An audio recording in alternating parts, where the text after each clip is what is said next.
الحمد لله الذي أنزل على عبده الكتاب ولم يجعل له عوجا تبارك الذي جعل في السماء بروجا وجعل فيها سراجا وقمرا منيرا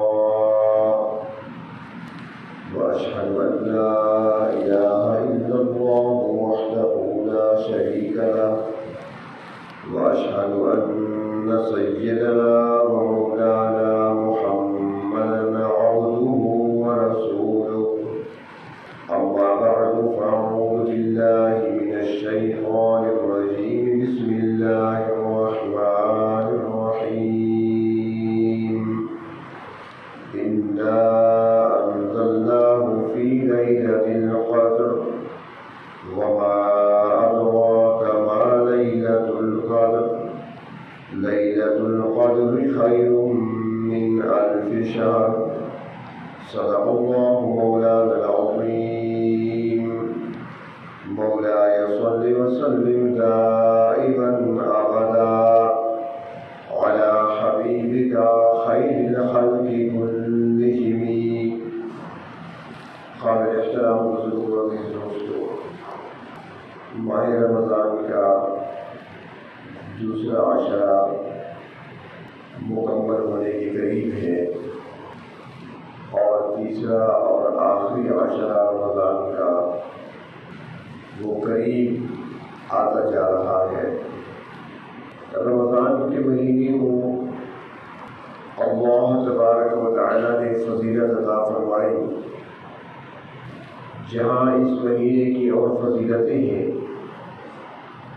وہاں ایک فضیلت اس کی یہ بھی ہے کہ اللہ تبارک و تعالی نے اپنی کتابوں کے نزول کے لیے انسانوں کی ہدایت کے لیے بھیجی جانے والی کتابوں کے نازل کرنے کے لیے اسی مہینے رمضان کا انتخاب فرمایا۔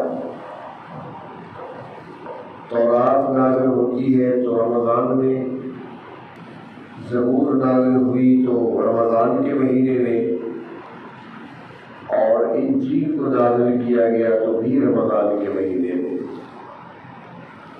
اور قرآن پاک کا نزول وہ بھی اسی ماہ مقدس میں ہوا ہے، اس کا آغاز۔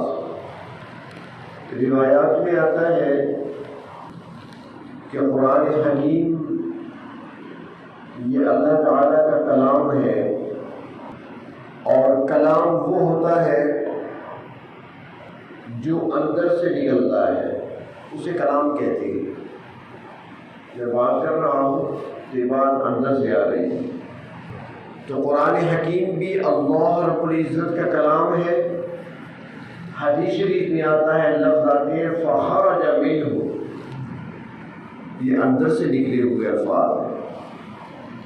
میں ان الفاظ سے برکت حاصل کروں، یہ اللہ کا کلام ہے اور یہ اندر سے نکلا ہوا۔ تو اللہ رب العزت نے اس کائنات کو بنانے سے 50,000 سال پہلے کلام فرمایا، اور پھر اس کلام کو لکھ لیا گیا اور محفوظ کر دیا گیا۔ جہاں پر اسے لکھا گیا اس کو لوح محفوظ کہا جاتا ہے، اس تختی پر لکھ دیا گیا۔ اور اس کے بعد جب اس کے نزول کا زمانہ قریب آیا، نبی اکرم صلی اللہ علیہ وسلم کی بعثت کا زمانہ قریب آیا، تو اللہ رب العزت نے اس کلام مقدس کو لوح محفوظ سے اٹھا کر بیت العزت میں منتقل کر دیا۔ آسمان دنیا پر، یعنی وہ آسمان جو ہمارے لیے پہلا آسمان ہے، زمین کے قریب آسمان، جسے آسمان دنیا کہتے ہیں، تو یہاں پر بیت اللہ کی سیدھ میں، بالکل اس کی سیدھ میں ایک گھر ہے، جیسے بیت اللہ اللہ کا گھر ہے، تو آسمان پر بھی ایسا بنا ہوا ہے بالکل اسی کی سیدھ میں، اور اس گھر کو بیت العزت کہا جاتا ہے۔ عزتوں والا گھر، فرشتوں کا قبلہ ہے۔ تو اللہ رب العزت نے قرآن حکیم کو لوح محفوظ سے مکمل طور پر بیت العزت پہ منتقل کر دیا، اور پھر جب رمضان کا مہینہ آیا تو اللہ رب العزت نے اسے اپنے محبوب نبی اکرم صلی اللہ علیہ وسلم پر نازل کرنا رمضان کے مہینے میں شروع کر دیا۔ قرآن پاک آسان نہیں تھا اس کا بوجھ اٹھانا، یہ وہ بوجھ تھا، وہ وزن تھا جس کے بارے میں فرمایا کہ انا عرضنا الامانۃ علی السماوات والارض والجبال، فرمایا کہ ہم نے اس امانت کے بوجھ کو آسمانوں پر پیش کیا، زمینوں پر پیش کیا، پہاڑوں پہ پیش کیا، فَأَبَيْنَ أَن يَحْمِلْنَهَا وَأَشْفَقْنَ مِنْهَا، سارے معذرت کرنے لگے۔ آسمان پکار اٹھے پروردگار، ہم فرشتوں کا بوجھ تو اٹھا سکتے ہیں، ہم جنتوں کا بوجھ تو اٹھا سکتے ہیں، ہم اوپر سے آنے والے اعمال، نیچے سے جانے والے اعمال اور اوپر سے آنے والی برکات کا بوجھ تو اٹھا سکتے ہیں، لیکن اللہ تیرے کلام کے اٹھانے کی طاقت ہم میں نہیں ہے۔ آسمانوں نے انکار کر دیا، پہاڑوں پر پیش کیا، پہاڑوں نے معذرت کر دی، زمینوں پر پیش کیا، زمینوں نے معذرت کر دی۔ اللہ فرماتی ہے فَحَمَلَهَا الْإِنسَانُ، انسان نے اسے اٹھا لیا۔ جب نبی اکرم صلی اللہ علیہ وسلم پر وحی نازل ہوتی تو حدیث شریف میں آتا ہے کہ سخت سردی کے موسم میں بھی آپ کو پسینہ آ جاتا، اور اگر کبھی ایسا ہوتا کہ آپ کا سر مبارک کسی صحابی کی ران پہ رکھا ہوتا، بیٹھے ہوتے تھے تو آپ لیٹ جاتے، کسی کی ران پہ سر مبارک رکھ دیا، تو فرمایا کہ سر مبارک اگر کسی صحابی کی ران پہ رکھا ہوتا اور وحی کا نزول شروع ہونے لگتا تو وہ صحابی کہتا کہ مجھے ایسے لگتا تھا جیسے میری ران کی ہڈی ابھی ٹوٹ جائے گی، اتنا وزن ہوتا تھا، اتنا بوجھ ہوتا تھا۔ یہ تو اللہ تعالیٰ نے آسان کر دیا، ہمارے لیے تو بہت آسان ہے نا۔ اب یہ بات سمجھ نہیں آ سکتی، کسی کو سمجھانا مشکل ہو جاتا ہے کہ بے قرآن ایسا بوجھ، ایسا وزن، ایسی وزنی کتاب، ایسا وزنی کلام، پہاڑ زمین و آسمان معذرت کر رہے تھے، ہمارے تو 6-7 سال کے بچے نے پورا یاد کیا ہوا ہے، دوڑ رہا ہے، چل رہا ہے، پھر رہا ہے، کھا رہا ہے، پی رہا ہے، اسے کوئی بوجھ محسوس نہیں ہوتا۔ اس کے لیے فرماتے ہیں، مثال دیتے ہوئے فرماتے ہیں کہ دیکھیں سورج ایک روشن ستارہ ہے، سورج کی روشنی اپنی ہے، ہمارے اس کو روشنی دی ہے، اور چاند ایک ایسا سیارہ ہے جو روشن نہیں ہے، وہاں پہ اندھیرا ہے، تاریکی ہے۔ آپ کہیں گے ہمیں تو چمکتا ہوا چاند نظر آتا ہے، وہ چمکتا ہوا اس لیے نظر آتا ہے کہ جہاں پر سورج کی روشنی پڑتی ہے نا تو پھر وہی چمک ہم تک پہنچتی ہے۔ چاند کی اپنی روشنی نہیں ہے، وہ روشنی سورج سے حاصل کر رہا ہے، سورج کی روشنی پڑی چاند پر اور پھر وہ روشنی چاند سے ہو کر ہماری طرف آئی، اور فرق کیا ہوا کہ اب سورج کی تپش اتنی، حرارت اتنی ہے، روشنی اور چمک اتنی ہے کہ کوئی شخص اسے ٹکٹکی باندھ کر دیکھ نہیں سکتا، نگاہ کو جما کر سورج کی طرف کوئی دیکھ نہیں سکتا، کسی میں ضرورت نہیں ہے، بلائی چلے جانے کا خوف اور خطرہ، کوئی دیکھ نہیں سکتا اس کی طرف۔ لیکن وہی سورج کی روشنی جب چاند سے ہو کر آتی ہے تو ہر آدمی، بچہ بچہ بڑے شوق سے اسے دیکھتا ہے، اور دیکھنے میں لذت محسوس کرتا ہے، دیکھنے میں خوشی محسوس کرتا ہے، اور بعض اوقات اپنے پیاروں کو تشبیہ بھی چاند سے دی جاتی ہے۔ کبھی کسی نے سورج سے تشبیہ نہیں دی، چاند سے تشبیہ دی جاتی ہے، روشنی تو وہی ہے لیکن وہ سورج کی روشنی چاند سے ہو کر آ رہی ہے۔ فرمایا اسی طرح قرآن حکیم بھی اللہ کا کلام تھا، کسی کے اندر یہ ہمت ہی نہ تھی کہ وہ اس کلام کے بوجھ کو اٹھا سکے، اللہ رب العزت نے اس بوجھ کے لیے اپنے محبوب کا ایسا قلب عطا فرمایا، ایسا دل عطا فرمایا جو اس بوجھ کو اٹھا سکتا تھا۔ تو پھر اللہ رب العزت نے جس طرح سورج کی روشنی چاند سے گزار تک ہم تک پہنچائی، اس کے اندر لطافت آئی، اس کے اندر ہمیں لذت محسوس ہوئی، اس کے اندر ہمیں ٹھنڈک محسوس ہوئی۔ اسی طرح اللہ نے اپنے کلام کو اپنے محبوب کے قلب مبارک سے گزار کر جب امت کے حوالے کیا تو اس کے اندر اتنی لطافت آ گئی کہ 5 سال کا بچہ بھی سینے میں اٹھا کر چلتا پھرتا نظر آتا ہے۔ تو قرآن حکیم کے نزول کے لیے اس مہینے کا انتخاب ہوا۔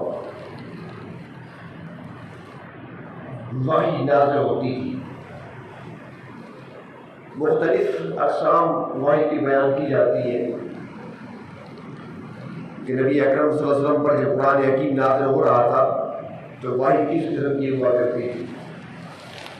3 مرتبہ تو ایسے ہوا ہے کہ جبریل امین اپنی اصل شکل میں سامنے آئے ہیں 3 مرتبہ، معراج کی رات، غار حرا اور دوسرا مکہ مکرمہ میں۔ اس کے علاوہ جبریل امین انسانی شکل میں بھی آ جایا کرتے تھے، نبی اکرم صلی اللہ علیہ وسلم کی خدمت میں انسانی شکل میں آ کر بات کر لیتے تھے۔ مشکل صورت وہ ہوتی تھی کہ جب وحی کا نزول ہوتا تھا اور نظر کچھ نہیں آتا تھا، اور وہ آواز کیسی ہوتی تھی۔ ایک تو یہ ہے نا جی، اس بات کو بھی سمجھے ذرا، ایک تو یہ ہے مثلا میں بول رہا ہوں، اب جو سامنے بیٹھے ہیں وہ دیکھ رہے ہیں کہ آواز سامنے سے آ رہی ہے، جو سائڈ پہ بیٹھے ہیں تو محسوس کر رہے ہیں کہ آواز ہماری دائیں طرف سے آ رہی ہے، آواز ہمارے بائیں طرف سے آ رہی ہے۔ اگر کوئی پیچھے سے آپ کو آواز دے گا تو فوراً مڑ کر آپ پیچھے دیکھتی ہے، اس لیے کہ پتہ چل جاتا ہے کہ آواز پیچھے سے آ رہی ہے۔ لیکن جب اللہ کے نبی پر وحی نازل ہوتی ہے وہ آواز بیک وقت ہر طرف سے آتی محسوس ہوتی ہے، اس کا تعین نہیں کیا جا سکتا کہ کس طرف سے آ رہی ہے، دائیں بائیں آگے پیچھے اوپر نیچے ہر طرف سے کوئی اندازہ نہیں لگا سکتا کہ آواز پیچھے سے ہے، آگے سے ہے، دائیں سے ہے، بائیں سے ہے، اوپر سے کہاں سے، ہر طرف سے آواز محسوس ہوتی ہے۔ اور دوسری بات یہ کہ آواز کو سننے کے لیے ہمارے پاس آلہ کیا ہے، وہ کان ہے، ہم کانوں سے سنتے ہیں۔ اگر کان بند ہو ہمارے پھر ہم نہیں سن سکتے، زبان سے نہیں سن سکتے، ہم آنکھوں سے نہیں سن سکتے، دیکھ سکتے ہیں، ناک کے ذریعے نہیں سن سکتے، سننے کے لیے کان ہے۔ لیکن جب اللہ کے نبی پر وحی نازل ہوتی تو وہ آواز جب آیا کرتی تھی جسم کا ایک ایک بال اس کو سنتا تھا، صرف کان نہیں سنتے تھے، پورے جسم کا ہر بال آواز کو سن رہا ہوتا، آپ پسینہ پسینہ ہو جاتے تھے۔ اگر اونٹنی پر سوار ہوتے تھے اور وحی نازل ہونا شروع ہو جاتی تھی، اونٹنی کی ضرورت نہیں ہوتی تھی کہ وہ کو اٹھا سکے، بیٹھ جاتی اور پھر اس کو یاد کرنا اور پھر سنانا۔ حضرت زید کو بلاتے تھے، زید آؤ قرآن پاک کی آیات نازل ہوئی ہے لکھو، اور یہ نہیں ہوتا تھا کہ 2 آیتیں نازل ہو گئی، 3 آیتیں نازل ہو گئی، کبھی چھوٹی صورت نازل ہو جاتی تھی، کبھی لمبی صورت بھی آتی تھی۔ سورۃ انعام لمبی صورت ہے، یہ اکٹھی نازل ہوئی ہے، سورۃ انعام کل جا کر دیکھ لینا، 5واں پارہ ہے نا تقریباً جی، 7ویں پارے میں سورۃ انعام الحمدللہ سے شروع ہوتی ہے۔ اس کو دیکھ لیں کتنی لمبی صورت ہے، ایک ہی جگہ پہ نازل ہوگی، ایک ہی وقت میں، اور آپ نے حضرت زید کو بلایا اور ساری اس کو لکھوا دی، اور اس کے بعد اسے فرمایا مجھے سناؤ، انہوں نے سنا دی کہ غلطی تھی تو ٹھیک کرا دی۔ اس کے بعد آپ نے آ کر سارا کلام میں سنا دی کہ اللہ نے یہ صورت نازل فرمائی ہے، یہ ساتھ سب کو یاد بھی رکھا جاتا تھا۔ تو بہرحال قرآن حکیم نازل ہوا، اور اس کے نازل ہونے کے لیے، اس کو نازل کرنے کے لیے اللہ رب العزت نے اس مہینے کا انتخاب فرمایا، اور پھر اس مہینے میں ایک خاص رات کا انتخاب فرمایا، ایک مخصوص رات کا، اور وہ رات بھی ایسی جس کو شرافت، عظمت، بزرگی عطا کی گئی، جس کو ایک نرالی شان عطا کی گئی، جس کو لیلۃ القدر کہا جاتا ہے۔ اور اس کی قدر کو پہچاننے کے لیے تعارف تو کرا دیا گیا، لیکن پہچان نہیں کرائی گئی کہ کون سی رات ہے، آپ تلاش کرو اسے، اور پورے سال میں بھی تلاش نہیں کرنا، چند راتیں بتا دی ہیں کہ ان چند راتوں میں تلاش کرو، تاک راتوں میں تلاش کرو، لیلۃ القدر، اسے لیلۃ القدر کیوں کہا جاتا ہے؟ فرماتے ہیں کہ ایک تو یہ وجہ ہے اسے قدر والی رات کہا گیا ہے. قدر کہتی ہے بزرگی کو، عظمت کو، شان کو. تو اللہ رب العزت نے اس رات کو ایک انوکھی شان عطا فرمائی ہے، نرالی عظمت عطا فرمائی ہے. اللہ رب العزت نے اس رات کو ایک خاص خصوصی امتیاز عطا فرمایا ہے، تو اس لیے اس رات کو لیلۃ القدر کی رات سے یاد کیا جاتا ہے اور نام دیا گیا. دوسرا فرماتے ہیں کہ اسے لیلۃ القدر اس لیے کہتے ہیں کہ وہ بندہ جو اب تک ناقدری کر رہا تھا، وہ رات اس نے پائی اور اس رات میں آ کر رب کے سامنے چند قطرے آنسوؤں کے بہا دیے، تو وہ بھی صاحب قدر بن گیا، وہ ذی قدر بن گیا. وہ شخص جو اب تک اللہ کا نافرمان کہلاتا تھا فرشتوں کی لسٹوں میں، اب اللہ کی فرشتوں کی فہرستوں میں، فرما برداروں کی لسٹ میں اس کا نام آ گیا.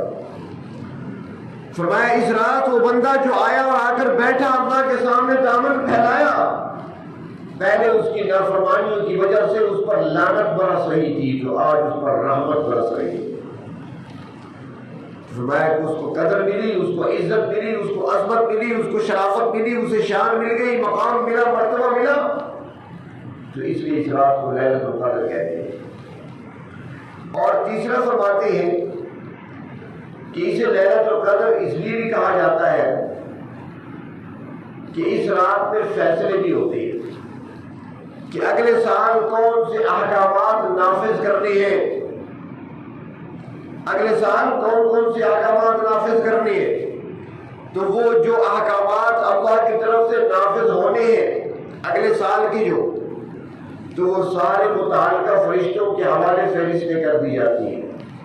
بارش کہاں کہاں برسانی ہے، کتنی نگاہ میں برسانی ہے، کس کس نے حج پہ جانا ہے، کیسا حج کرنا ہے، کس کا حج مقبول ہوگا، کس کا مردود ہوگا، یہ ساری چیزیں.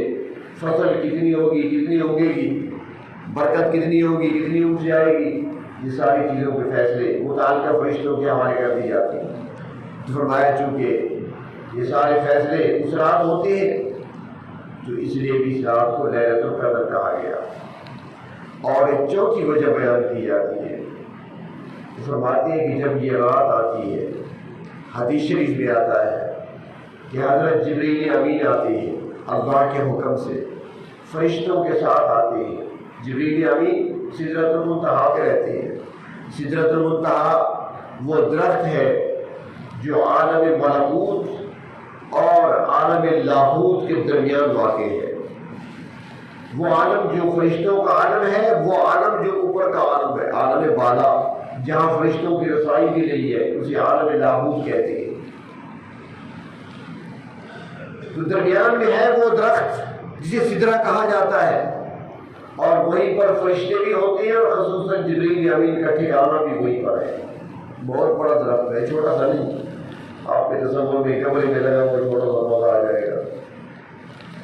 اس کی جڑیں پہلے آسمان پہ ہیں، اور اس کی شاخیں اور اس کے پتے جو ہیں وہ ساتوں آسمانوں سے اوپر ہیں. بہت بڑا درخت ہے. وہاں پر معراج کی شب جبریل امین رک گئے تھے. نبی اکرم صلی اللہ علیہ وسلم اس سے آگے خود تشریف لے گئے تھے. آگے فرشتوں کا کام نہیں ہے آگے جانا، سفر کرنا. جبریل امین وہاں سے آتے ہیں، اس عالم سے آتے ہیں، فرشتے ساتھ لے کر آتے ہیں، اور آ کر بیت اللہ پر جھنڈا گاڑ دیتے ہیں. بڑی روایت میں آتا ہے کہ 4 جھنڈے لے کر آتے ہیں. ایک جھنڈا بیت اللہ پر لگا دیا، دوسرا جھنڈا مسجد نبوی پر لگا دیا، تیسرا جھنڈا مسجد اقصی پہ لگا دیا، اور چوتھا جھنڈا وادی سینا میں جا کر گاڑ دیا. یہ 4 جھنڈے. وادی سینا جہاں پر طور پہاڑ ہے، جہاں موسیٰ علیہ السلام کو نبوت و رسالت ملی تھی، اللہ سے ہم کلام ہوا کرتے تھے. اور اس کے بعد زمین میں پھیل جاتے ہیں سارے فرشتے، اور اللہ تبارک و تعالیٰ فرماتے ہیں میرے ملائکہ جاؤ ذرا جا کر دیکھو، یہ وہی میرے بندے ہیں جب میں نے ارادے کا اظہار کیا تھا تمہارے سامنے کہ میں انسان پیدا کرنے والا ہوں. انی جاعل فی الارض خلیفہ، میں زمین میں اپنا نائب بنانے والا ہوں، میں انسان پیدا کر کے اس کے سر پر تاج خلافت رکھنے والا ہوں۔ اور اے میرے فرشتوں، تم نے کہا تھا، تمہیں یاد ہوگا کہ اللہ آپ بناتے ہیں ایک مخلوق نئی، زمین پر آباد کرنا چاہتے ہیں، نئی مخلوق انسان کو لانا چاہتے ہیں، ان کو خلافت کا تاج پہنانا چاہتے ہیں جو زمین میں جا کر فساد پھیلائیں گے، زمین میں خون ریزی ہوگی، فساد ہوگا زمین میں۔ اللہ تعالیٰ فرماتے ہیں میں نے کہا نہیں تھا انی اعلم ما لا تعلمون، جو میں جانتا ہوں وہ تم نہیں جانتے، اب جا کر دیکھو وہی انسان ہے، جا کر دیکھو کیا کر رہے ہیں۔ جب آتے ہیں فرشتے اور آ کر دیکھتے ہیں تو کوئی سجدے میں پڑا ہے، تو کوئی رکوع میں ہے، کوئی قیام میں کھڑا ہے، تو کوئی تلاوت میں مشغول ہے، کوئی تسبیح دے کر بیٹھا ہے، تو کوئی دعا میں مشغول ہے، ہاتھ پھیلائے بیٹھا ہے، کسی کی گاڑی آنسوؤں سے تر ہے تو کسی کی آنکھیں نم نظر آ رہی ہے، کوئی اپنی غلطیوں پر پشیمان نظر آتا ہے، تو کوئی ندامت کے آنسو بہاتا نظر آ رہا ہے۔ فرشتے دیکھتے ہیں، جب یہ نظارہ دیکھتے ہیں تو عرض کرتے ہیں پروردگار ہماری بھول تھی، یہی تو وہ قیمتی لوگ ہیں، غلطیاں بھی کر رہی ہیں، معافیاں بھی مانگ رہے ہیں، آنسو بھی بہا رہے ہیں، تو فرشتے بھی آ کر ان کی دعاؤں میں شریک ہو جاتی ہیں۔ وہ بندہ مومن دعا کرتا رہتا ہے، فرشتہ آمین کہتا رہتا ہے۔ تو فرماتے ہیں کہ اس رات کو لیلۃ القدر اس لیے کہا جاتا ہے کہ قدر تنگی کو بھی کہتے ہیں، قدر کے معنی تنگی، تنگ ہو جانا۔ تو فرمایا کہ اس رات میں جو فرشتوں کا نزول ہوتا ہے وہ فرشتے تعداد میں اتنے ہوتے ہیں کہ صحراؤں میں بکھری ہوئی ریت کے ذرات کے مطابق پھیل جاتے ہیں اور پوری زمین فرشتوں کے لیے تنگ ہو جاتی ہے، ان کو جگہ نہیں ملتی قدم رکھنے کی، اس لیے اس رات کو لیلۃ القدر کہا جاتا ہے۔ چھوٹے فرشتے نہیں ہوتے، زمین پر جگہ نہیں ہوتی پاؤں رکھنے کے لیے، اتنی تعداد میں فرشتے نازل ہوتے ہیں۔ یہ آپ نے سنا ہوگا نا کہ لیلۃ القدر کی جو نشانیاں بتائی جاتی ہیں نا کہ لیلۃ القدر معلوم کرنی ہوگی کون سی رات تھی، اس کی ایک علامت یہ بتائی گئی ہے، حدیث شریف میں بتایا گیا کہ صبح کے وقت جو سورج نکلتا ہے نا، اس دن جس رات کو لیلۃ القدر گزری ہے، صبح کو جو سورج نکلے گا اس کی چمک کم ہوگی، روشنی کم ہوگی، گولڈ سرخ رنگ میں ٹکیا کی طرح ہوگا، کچھ دیر کے بعد اس کی روشنی پھیلے گی، جس طرح روزانہ روشنی ہوتی ہے نا۔ اب جو سال میں ایک بار دیکھے گا وہ تو کیا سمجھ سکے گا، وہ تو روزانہ گولڈ ٹکیا کی طرح ہوتا ہے، لال ہی ہوتا ہے نکلتے ہوئے، جو دیکھتے ہیں پھر وہ فرق کر سکتے ہیں کہ روزانہ کس طرح ہوتا ہے اور آج کس طرح ہے۔ تو یہاں پر جو بات بتانے لگا ہوں وہ یہ ہے کہ اس دن روشنی کم کیوں ہوتی ہے، اس دن چمک کم کیوں ہوتی ہے، اس کی وجہ کیا ہے؟ اس کی وجہ یہ ہے کہ زمین پر اتنی تعداد میں فرشتے آئے ہوتے ہیں کہ زمین فرشتوں سے بھری ہوتی ہے اور یہ ساری رات رہتے ہیں صبح تک، ہی حتی مطلع الفجر، یہ صبح تک رہتے ہیں، صبح کو ان فرشتوں کی واپسی ہوتی ہے، تعداد اتنی زیادہ ہوتی ہے ان کی کہ ان کے پروں کے پیچھے سورج چھپ جاتا ہے، اس کی چمک زمین تک نہیں پہنچ سکتی۔ یہ نکتہ آپ کو کسی نے نہیں بتایا ہوگا، آپ پڑھیں گے تو کچھ ملے گا، آپ کو مطالعہ آپ کرتے نہیں ہیں، آپ کے پاس ٹائم ہی نہیں ہے، آپ تو وہی دیکھیے جو نیٹ پہ آ جائے گا، یہ روایات میں آتی ہے، تفسیریں آتی ہیں سارے۔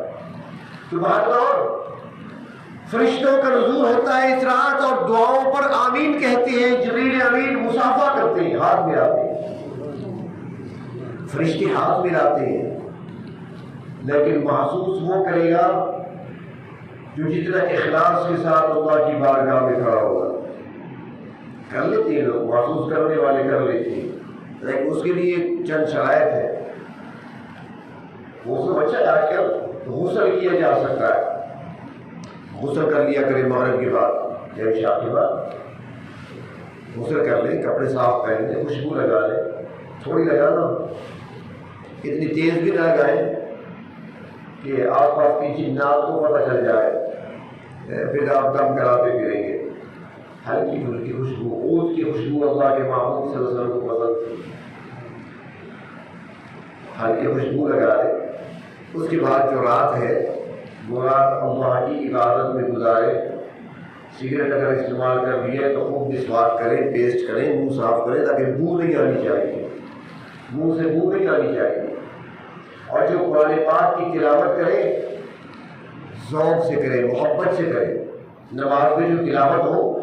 یہ اکثر ساتھی کہتے ہیں، ایک جملہ یہاں پر یہ بھی عرض کر دوں، یہ گھروں میں جا کر بتا دینا، خواتین بھی سوال کرتی رہتی ہے، یہ اکثر جوانوں کے دلوں میں ہوتا ہے کہ بھئی جو قاری صاحبان ہیں جو نمبر لے گئے ان کو قرآن یاد ہوتا ہے، مسئلے پر سنا دیتی ہیں، ہم کیا پڑھیں؟ ہمیں تو سوائے قل هو اللہ احد کے کچھ آتا نہیں ہے، ہمیں تو آخری 4-5 صورتیں آتی ہیں، 10 صورتیں آتی ہیں اور کچھ نہیں آتا، ہم کیا پڑھیں؟ اور میں ان سے کہا کرتا ہوں کہ آپ کو بہت کچھ آتا ہے، آپ کو پتہ ہی نہیں ہے، آپ کو آتا ہے، آپ کو پتہ ہی نہیں ہے۔ تو ساتھی کہنے لگے کیسے آتا ہے؟ میں نے کہا ہے تو کرسی پڑھتے رہتے ہو؟ مجھے کہا جی آپ آتے نہیں، پڑھو نماز میں، نماز میں پڑھی جاتی ہے، میں نے کہا کیوں نہیں پڑھی جاتی؟ اب اس بیچاروں کو یہ پتہ نہیں ہے کہ یا تو کرسی نماز میں پڑھی جاتی ہے نہیں پڑھی جاتی، تو سورت کی جگہ وہ پڑھے نا۔ اسی طرح آخری آیات سورت بقرہ کی اکثر مسلمانوں کو یاد ہوتی ہے، آمن رسول سے لے کر آخر تک، جو کہ قرآن کی آیتیں ہیں، نماز میں پڑھے۔ سورت یاسین جو روزانہ پڑھتے ہیں، تلاوت کرتے ہیں، ان کو آدھی سے زیادہ یاد ہو جاتی ہے، وہ پڑھنا شروع کریں تو پڑھنا وہ چلتے جائیں گے، جہاں پہ زبان رکنے لگے تو رفو کر لیں، چھوڑنے بس وہیں پر۔ بہت ساری چیزیں آپ کو آتی ہیں۔ اس طرح حج عمرے پہ جاتے ہیں، ہمارے ساتھی جو وہاں پر کہتے ہیں جی دعائیں کون سی مانگے، طواف کرتے ہیں، ہمیں دعائیں تو نہیں آتی۔ میں کیوں نہیں آتی؟ مجھے کوئی دعا نہیں آتی۔ میں نے کہا کرتا ہوں تمہیں بہت ساری دعائیں آتی ہیں، اپنے آپ کو نہیں پہچانا آپ نے۔ وہ کہتے ہیں کون سی دعائیں؟ یہ نماز میں پڑھتے ہو نا، ربی جعلنی مقیم الصلاۃ، یہ کیا دعا نہیں ہے؟ ربنا آتنا فی الدنیا حسنہ، دعا پڑھتے ہو دعا نہیں ہے؟ ہاں یہ دعا کی ہے۔ جو فطر میں پڑھتے ہو قنوت، اللہم انا نسألک، کیا یہ دعا نہیں ہے؟ پڑھو نا۔ مسجد میں داخل ہوتے ہو وہ آتی ہے دعا، جی وہ آتی ہے، اللہم افتح لی ابواب رحمتک، یا اللہ میرے لیے اپنی رحمتوں کے دروازے کھول دے۔ اس سے بڑی دعا کیا ہو سکتی ہے؟ سب سے بڑی دعا ہے، رحمتوں کے دروازے کھلیں گے، رزق بھی آئے گا، صحت بھی آئے گی، توانائی بھی آئے گی، عزتیں بھی آئیں گی، ساری چیزیں رحمت میں شامل ہیں، ہر چیز ملے گی۔ اللہم انی اسألک من فضلک ورحمتک، دعا نہیں؟ یہ پڑھے نا۔ یہ ساری جب میں ان کو یاد دلاتا ہوں پھر کہتے ہیں کہ آپ ہمیں تو بہت ساری دعائیں آتی ہیں۔ میں نے کہا آتی ہے، پڑھو تو اسی طرح نماز میں لیلۃ القدر میں اور لیلۃ القدر کی تلاش میں جو نماز پڑھے آپ، صورتیں جو یاد ہے وہ پڑھے۔ سورۃ یاسین یاد ہے، سورۃ ملک یاد ہے، کسی کو دخان یاد ہے، کسی کو رحمان یاد ہے، یہ صورتیں پڑھے۔ پوری یاد نہیں ہے، آدھی آدھی یاد ہے، آدھی پڑھے۔ جن کو یہ یاد نہیں، آیت الکرسی آتی ہے پوری تو وہ پڑھ لیں، لمبی آیت ہے، نماز ہو جاتی ہے، ایک رکعت میں پڑھی جا سکتی ہے۔ تو بہرطور اس رات میں ایک تو یہ کریں آپ، صفائی کرنا، اپنے آپ کو پاکیزہ کر کے اللہ کے سامنے پیش کرنا، اور پھر نماز خشوع خضوع سے ادا کرنا۔ دوسری چیز تسبیحات کا اہتمام، ذکر جسے عام طور پہ کہا جاتا ہے، اور اس میں خصوصاً استغفار کثرت سے کریں، اللہ سے معافی کثرت سے مانگیں۔ نبی اکرم صلی اللہ علیہ وسلم معصوم ہے، معصوم، بلکہ صرف معصوم نہیں، امام المعصومین ہے۔ سارے انبیاء معصوم ہوتے ہیں۔ معصوم اسے کہتے ہیں جس سے غلطی نہیں ہو سکتی، جس سے گناہ تو بڑی بات ہے، جس سے غلطی نہیں ہو سکتی، جس سے بھول چوک بھی نہیں ہوتی، وہ معصوم ہوا کرتا ہے۔ اور جو معصوموں کے امام ہیں وہ کہتی ہیں میں روزانہ 100 مرتبہ استغفار کرتا ہوں۔ اور ہم جو سارا دن گناہوں میں ڈوبے ہوئے، ہمارا بولنا بھی گناہ کا، ہمارا سننا بھی گناہ کا، ہمارا دیکھنا بھی گناہ کا، ہماری سوچیں بھی گناہ کی، گناہ ہی گناہ ہے ہمارے پاس، تو ہمیں تو کثرت سے استغفار کرنا چاہیے۔ اس لیے ان راتوں میں اللہ سے معافی مانگے، استغفار کریں، تیسرا کلمہ پڑھیں، درود شریف پڑھیں، اور دعائیں خصوصاً مانگیں۔ اور یہ آخری عشرہ عصر سے لے کر مغرب تک کا جو وقت ہے یہ بہت عام وقت ہوتا ہے، روزانہ عام ہوتا ہے، خصوصاً جمعے کے دن تو اس کی اہمیت بڑھ جاتی ہے۔ جمعے کے دن فرمایا کہ ایک گھڑی ایسی آتی ہے جس میں دعائیں رد ہوتی نہیں ہے، قبول ہوتی ہے۔ مختلف روایات ہیں لیکن اکثر فرماتی ہے کہ وہ عصر سے لے کر مغرب کے درمیان کا وقت ہے، اسی کے درمیان وہ گھڑی آتی ہے، وہ لمحہ آتا ہے۔ تو جمعے کے دن خصوصاً اور یہ آخری عشرہ مغرب تک دعاؤں میں مشغول رہے، تنہائی میں بیٹھے، سب کے سامنے نہ بیٹھے، علیحدہ تنہائی میں بیٹھ جائیں، وہاں تنہائی میں بیٹھ کر سوچیں میرے اللہ کے مجھ پر کتنے احسانات ہیں، مجھے صحت دی میرے اللہ نے، مجھے جوانی دی میرے اللہ نے، مجھے قوت طاقت دی میرے اللہ نے، مجھے مال و دولت سے نوازا میرے اللہ نے، مجھے کسی کا محتاج نہیں بنایا میرے پروردگار نے، مجھے رہنے کو مکان دیا میرے پروردگار نے، مجھے اولاد دی ہے، مجھے بیوی دی ہے، اگر ہے تو، اگر نہیں ہے تو پھر نہ سوچیں۔ تو یہ ساری نعمتیں، ایک ایک نعمت کو یاد کریں اور پھر اس کے بعد سوچیں اللہ ان نعمتوں کے بدلے میں میں کیا کرتا رہا، ہمیشہ آپ کے حکم کو میں نے توڑا ہے، آپ کی مرضی کے خلاف کام میں نے کیا ہے، نافرمانی ہمیشہ میں نے کی ہے، اللہ آپ کے محبوب کی مخالفت میں کرتا رہا ہوں، آپ کے محبوب کی سنتوں کی خلاف ورزی مجھ سے ہوتی رہی ہے، ایک ایک گناہ کو سوچتے رہیں اور اللہ سے معافی مانگیں۔ یہ خاص وقت ہوتا ہے عصر سے لے کر مغرب تک، آخری اشیاء کا مطلب اس میں گزار لیں، یہ چھوڑے کھانے پینے کی چیزوں کو، ساری عمر ہی کھاتے پیتے آئے ہیں، لازمی نہیں ہے کہ آپ بیٹھ کر پکوڑے بناتے رہیں اور اسی وقت آپ جائیں اور گرم گرم چیزیں لے کر آئے کھانے کے لیے، ہر وقت پیٹ نہیں ہوتا، سارے بس پیٹ بندی بنے ہوئے ہیں سارے۔ تو بہر طور ان اوقات میں اللہ سے مانگیں اور پھر راتوں میں اللہ سے مانگیں۔ مناجات مقبول کئی مرتبہ کر چکا ہوں، مصنون دعائیں ہیں، ان کے ترجمے کو دیکھتے ہوئے پڑھیں، ترجمے کو بھی سمجھیں کہ میں کیا مانگ رہا ہوں، سمجھ کر، اور جس لفظ کا معنی سمجھ نہ آئے تو پوچھ لیا کریں۔ بعض معنی ایسے ہوتی ہیں کہ جو انسان کی سمجھ نہیں آتے۔ مثال عرض کرتا ہوں، آج ہی مجھ سے کسی نے پوچھا، آج صبح کی بات، کہ مناجات مقبول میں دعا آتی ہے، سکھائی گئی ہے کہ اللہم انی اعوذ بک من امرأۃ تشیبنی قبل المشیب، ایسی عورت سے پناہ مانگی گئی ہے جو وقت سے پہلے پورا کر دے۔ تو وہ پورا کیسے کرے گی؟ اب مرد تھا نا، اب مرد تو سوچے گا نا کہ مجھے پورا کر دے گی، کیسے پورا کرے گی مجھے؟ تو اب اس کو مفہوم کو سمجھنا، مفہوم اس کے پیچھے یہ ہے کہ ایسی عورت سے پناہ مانگی گئی ہے، ایسی عورت نہ ہو، ایسی میری بیوی نہ بنے کہ جو مجھے اتنی ٹینشن دے، مجھے اتنا پریشان کرے کہ میں وقت سے پہلے پورا ہو جاؤں۔ یہ مطلب ہے مجھے اتنی زیادہ ٹینشن دے، مجھے اتنا پریشان کرے کہ وقت سے پہلے مجھے پورا کر دے۔ تو جس طرح ایسا کوئی جملہ ہو تو اسے پوچھ لیا کرے، علماء موجود ہیں ان سے پوچھ لیا کرے، اور باقی جو عام ترجمہ ہے، سادہ ترجمہ لکھے ہوئے دیکھتے رہے اور پڑھتے رہے، خوب دعا دل سے نکلنی چاہیے، صرف پڑھنا نہیں ہوتا۔ ایسے نہیں کہ مناجات مقبول ہاتھ میں لے لیا آپ نے، یہ میں اپنے شہر کا ماحول بتا رہا ہوں کیونکہ میرا بچپن بھی تو گزرا ہے نا جی، لڑکپن بھی گزرا ہے، بچپن بھی گزرا ہے، یہ سارے ماحول کو ہمیں دیکھا ہوا ہے۔ کیا ہوتا ہے یہاں پر؟ مناجات مقبول کتاب ہاتھ میں، بیٹھا کہاں ہے؟ دسترخوان پہ، اور پڑھ رہا ہے، اور بچہ آیا اس نے گلاس کو ہاتھ لگایا تو ایک دفعہ پھر پڑھ رہا ہے، دوسری طرف بچہ آیا کسی چیز کو آ جاؤ، ایسا پڑھنا نہیں۔ ایسے ہوتا ہے نا، میں بھی اسی معاشرے کا فرد ہوں، کہیں باہر سے تو نہیں آیا، سارا ایسے ہی ہوتا ہے۔ ایسا نہیں تنہائی میں بیٹھے دسترخوان جن کے سپرد وہ کام کریں گے، خواتین لگی ہوئی ہیں، آپ ان کے لیے دعا کریں، وہ آپ کی خدمت میں لگی ہیں، آپ ان کے لیے دعا کرتے رہیں۔ وہ دسترخوان لگائیں گی، جب آواز آئے، گولے کی آواز سنیں، آذان کی سیرن کی آواز سنیں، پھر آپ دسترخوان پہ آئیں۔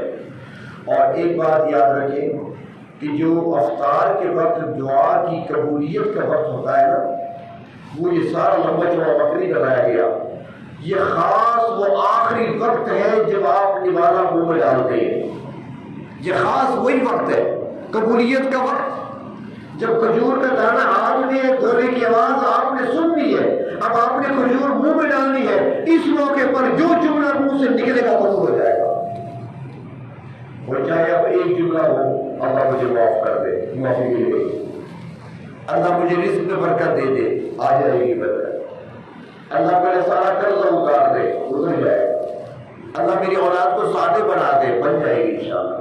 ایک ہی جملہ ہونا کہ اس وقت، اس کے بعد کھجور کا دانہ منہ میں ڈالے۔ تو بھارت میں ایسے کر رہا تھا کہ لیلۃ القدر جو فضیلتوں و اجرات اللہ رب العزت نے ہمیں عطا فرمائی ہے، اس رات کی برکتوں کو کیسے حاصل کرے؟ آخری عشرہ اہتمام سے گزارے، نوافل کا اہتمام ہو، صلاۃ و تسبیح پڑھ لیا کرے، کچھ تلاوت کر لیا کرے، ذکر اذکار کر لیا کرے، اور ایک چیز اور بھی کہ صدقہ بھی کر لیا کرے، کیونکہ ہم نے اللہ کی نافرمانی کر کر کے اللہ کے غضب کو دعوت دی ہوئی ہے، اور صدقے کے جو فضائل آتے ہیں، صدقے کا سب سے بڑا فائدہ یہ ہے کہ یہ اللہ کے غضب کو ٹھنڈا کرنے والا ہے۔ صدقے سے اللہ کا غضب ٹھنڈا ہو جاتا ہے، تو اس لیے ہمیں چاہیے کہ صدقہ بھی کریں۔ اور اس کا طریقہ یہ ہے کہ اگر آپ کے ساتھ کوئی مدرسہ ہے، جہاں مسافر طالب علم رہتے ہیں، تو وہاں کچھ بھیج دیں، 100 روپیہ 50 روپیہ بھیج دیا کریں۔ اور اگر وہاں پر مدرسہ نہیں، آپ کے قریب کوئی مستحق بھی قریب نہیں جس کو آپ دے سکے، تو آپ رکھ لیں علیحدہ کر کے صدقے کے، یہ کل صبح میں نے دینی ہے، کل کوئی نہیں ملا تو پرسوں دینے ہیں، پرسوں دیں گے پرسوں دینے نہیں تو عید کے بعد اکٹھے دینے ہیں۔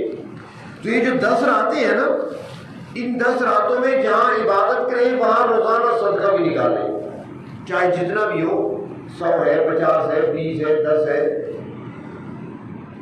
وہ کہتے ہیں نا بھائی حصہ بقدر جزا، لیکن یہاں پر ہوگا حصہ بقدر نیت۔ جتنا اندر بخل سے بچا ہوگا بندہ، جتنی سخاوت ہوگی تو اتنا زیادہ ہی کرے گا، لیکن صدقے سے مال میں کمی نہیں آتی، برکت آتی ہے، برکت آیا کرتی ہے۔ تو بہر طور صدقے کا عمل بھی روزانہ کریں، اور ان راتوں میں خصوصاً اللہ سے مانگیں۔ یہ رات اللہ نے جو عطا فرمائی لیلۃ القدر، یہ نیکیاں ہم نہیں کما سکتے۔ اللہ تعالیٰ خود فرماتی ہے کہ وما ادراک ما لیلۃ القدر، بڑا عجیب جملہ ہے۔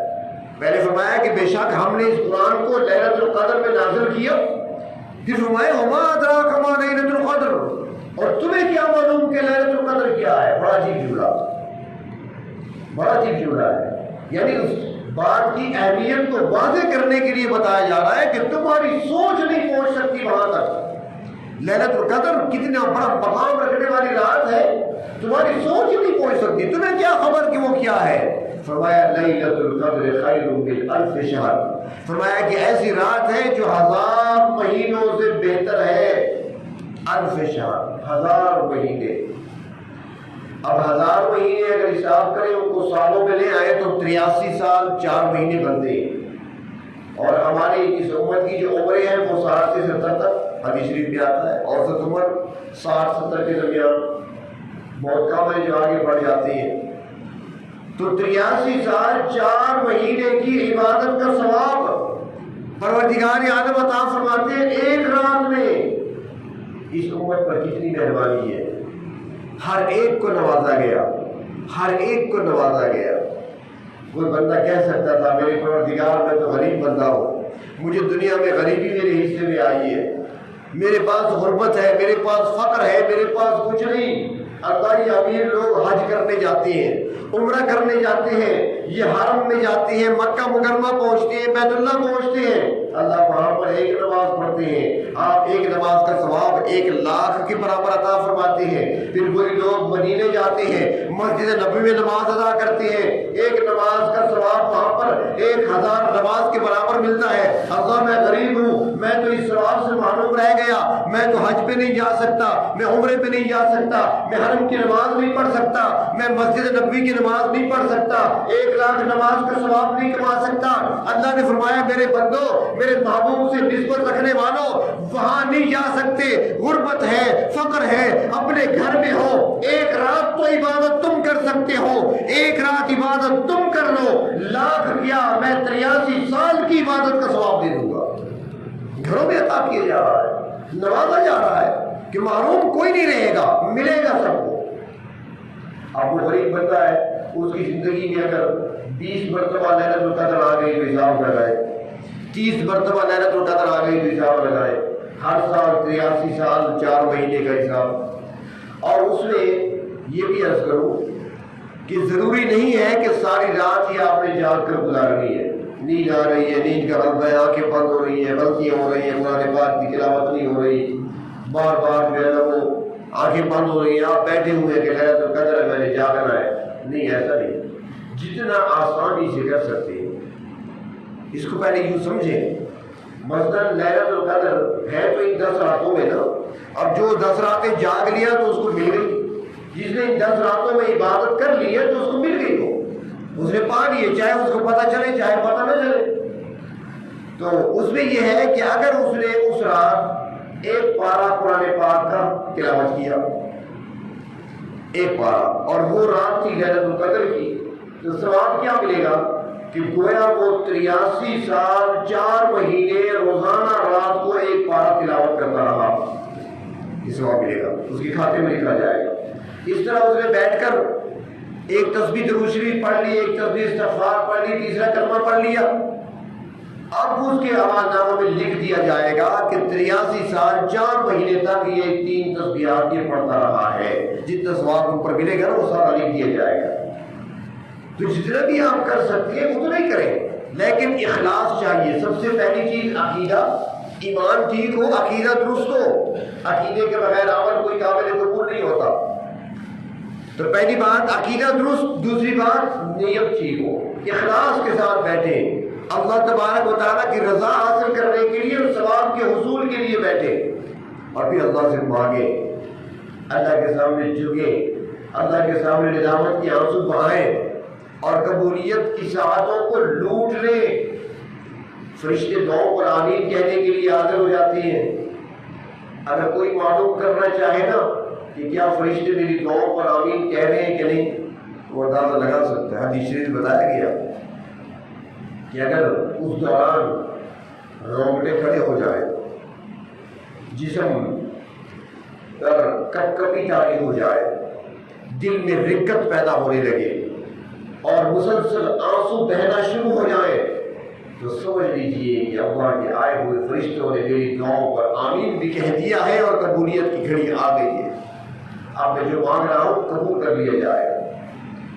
تو یہ کیفیات سارے حاصل کر سکتے ہیں. اللہ تبارک و تعالیٰ ہمیں لیلۃ القدر کی برکات سے محروم